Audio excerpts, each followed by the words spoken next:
Scallops on the barbecue. Okay, let's get to work. I've already washed those scallops. I'm just gonna simply pat them dry once I get them on my paper towels. That way they'll be all set to get out there on the barbecue. You can certainly pan sear these on your stove as well. A little bit of oil in that hot pan. Notice how I'm placing them in the pan. I'm starting at 12 o'clock and working my way around. The reason I'm doing this is because scallops only take about 45 seconds to cook per side.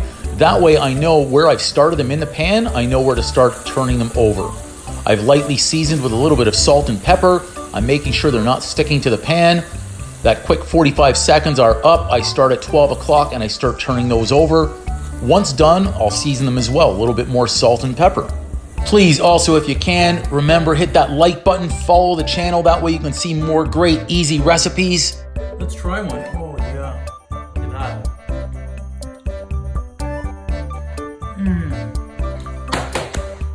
Boom! Make sure to come on back to my channel. You'll be able to find so many more easy recipes and we'll be able to keep on cooking together. Boom.